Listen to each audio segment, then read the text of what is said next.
నమస్తే. సేద్యం మిద్దె తోట యూట్యూబ్ ఛానల్ ప్రేక్షకులకి స్వాగతం.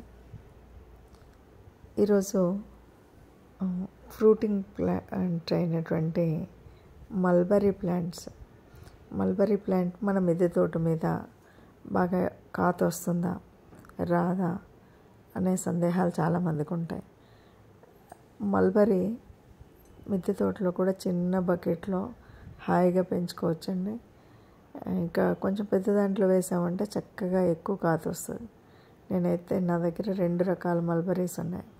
ఒకటి తైవాన్ జాతి, రెండవది దేశవాళీ. మల్బరీలో తైవాన్ జాతి కొంచెం ఫ్రూట్ పెద్దగా ఉంటుందండి. మామూలు మన దేశవాళీ కొంచెం చిన్నగా ఉంటుంది. నిజానికి ఇది మనకి సిల్క్ వామ్స్కి ఫీడింగ్ ఈ ఆకునిస్తారు. ఆ చెట్లు చాలా వరకు అందుకే పెంచుతారు. కానీ ఫ్రూట్ కూడా చాలా బాగుంటుందండి.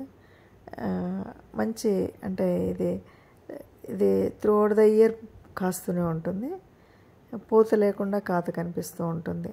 మనకు అంజీర్ ప్లాంట్స్ లాగా కాండానికి పూత లేకుండా కాత అయితే కనిపిస్తుంది. ఇది ఎంత నల్లగా అవుతే అంత స్వీట్గా ఉంటుంది. అంటే చిన్నగా మొదలైనటువంటి కాత ఏదో చూడండి ఇలా మొదలైంది, నెమ్మదిగా రంగు మారుతూ సైజు పెరుగుతూ నల్లగా అవుతుంది. నల్లగా అవుతే చాలా స్వీట్గా ఉంటుంది. కొంచెం రెడ్గా ఉంటే కొంచెం పులుపు స్వీటు కలిపి ఉన్నట్టుగా ఉంటుంది. సరే, ఏదేమన్నా ఈ చెట్టుకి అంటే బాగా కాత రావాలంటే చెట్టుని ఎప్పటికప్పుడు కాత అయిపోగానే ప్రూనింగ్ చేయడం అనేటువంటిది చాలా ఇంపార్టెంట్. కొమ్మలు ఎప్పటికప్పుడు కట్ చేస్తూ ఉండాలి. ఎంత కట్ చేస్తే అంత కాత ఎక్కువగా కనిపిస్తుంది. చెట్టుని దగ్గరగా మనం కాత అయిపోగానే కట్ చేస్తూ ఉండాలి. ఇంకొకటి అంటే ఈ కట్ చేసినటువంటి కాడలు ఏవైతే ఉన్నాయో ఆ కొమ్మల్ని నాటితే మళ్ళీ కొత్త మొక్క వస్తుందండి. చాలా ఈజీగా ప్రాపగేట్ చేసుకోగలిగినటువంటి మొక్క ఈ మల్బరీ ప్లాంట్. దీన్ని మల్బరీ ప్లాంట్స్ అంటారు. బొంత పండు అని కూడా అంటుంటారు. పేరు ఏదైనా కానీ చక్కగా తినడానికి బాగుంటుంది. తింటే చాలా టేస్ట్గా ఉంటుంది. సో దీనికి ఏంటంటే మనం అప్పుడప్పుడు అంటే ఏ ఫ్రూట్ ప్లాంట్ అయినా మనం జనరల్గా 10 నుండి 15 రోజులకు ఒకసారి ఏదో ఒక ఎరువు అందించాలి. కుండీలు కాబట్టి ఆ కుండీలు చిన్న సైజు అయితే మరీ ఎక్కువగా అందించాలి. కొంచెం సైజు పెద్దగా ఉంటే ఇంకో 5 రోజులు వెనక్కి వెళ్ళొచ్చు. నేను ఒక చెట్టు అయితే డ్రమ్లో పెట్టాను, ఇంకొక చెట్టు చిన్న బకెట్లో పెట్టాను. డ్రమ్లో పెట్టిన దానికి మనం కాసింత లేట్గా ఇచ్చినా పర్వాలేదు, కాస్తూనే ఉంటుంది.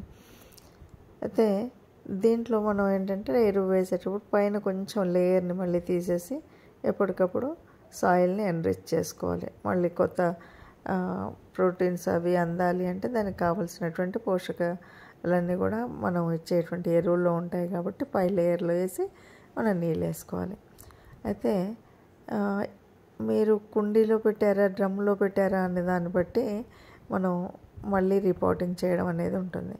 ఒకవేళ కుండీలో పెట్టినట్టయితే కనీసం 2 సంవత్సరాలకు ఒకసారైనా దాన్ని మళ్ళీ రిపోర్ట్ చేసుకోవాలి. లోపల రూట్స్ అన్నీ దగ్గరగా చుట్టుకున్నట్టు ఉండేటువంటి రూట్స్ని మనం మళ్ళీ కట్ చేసుకొని మళ్ళీ పెట్టుకోవాలి. సరే, ఇంకా పెద్ద డ్రమ్ అయితే పర్వాలేదు, ఓ 4 years అట్లా కూడా వస్తుంది. ఆ తర్వాత మనం చెట్టు ఈల్డింగ్ తగ్గింది అంటే మనం మళ్ళీ రిపోర్టింగ్ చేయాలి.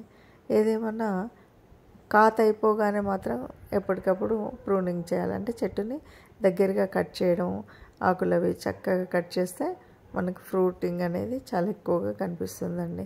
అయితే మనం అనుకున్నట్టుగా చెట్టు మీద వదిలేస్తే ఉండిపోవండి, రాలిపోతుంటాయి. చీమలు ఒకటి బాగా వస్తూ ఉంటాయి. పండు తీయగా ఉండడం వల్ల చెట్టుకు చీమలు అయితే రెగ్యులర్గా కనబడుతూ ఉంటాయి. సో ఈ విషయంలో కాస్త ఏంటంటే ఎప్పటికప్పుడు నీమ్ ఆయిల్ స్ప్రే చేసిన ఈజీగా మనకి కంట్రోల్ అవుతాయి. తర్వాత కొన్నిసార్లు మిలీ బగ్గీస్ లాంటిది ఎఫెక్ట్ అవుతూ ఉంటుంది. అప్పుడు కూడా మనం జాగ్రత్త తీసుకోవడం అనేటువంటిది చాలా ముఖ్యం.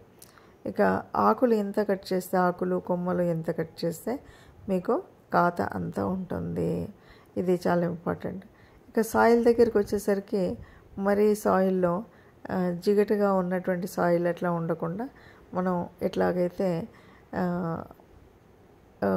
సాయిల్ మనం తయారు చేసుకుంటామంటే కంపోస్ట్ కానీ శాండ్ కానీ లేకపోతే మన గార్డెన్ సాయిల్ ఇవన్నీ మనం పశువుల ఎరువు ఇవన్నీ వేసి కలుపుతుంటాం కదా. ఇలా వేసి కలిపినటువంటిది కాస్త జిగురు మన్నులాగా ఉండకూడదు, వాటర్కి ఫ్రీ ఫ్లో ఉండాలి. ఆ ఫ్రీగా వాటర్ డ్రైన్ అవుట్ అవుతే మనకు చెట్టు కొమ్మలకి ఏమీ కాకుండా వేర్లు దెబ్బతినకుండా వేర్లకు ఏ రకంగా అంటే వేరు తెగులు జరగడం కానీ వేర్లు కుళ్ళిపోవడం కానీ అవేవి లేకుండా చెట్టు సర్వైవ్ అవుతుందండి.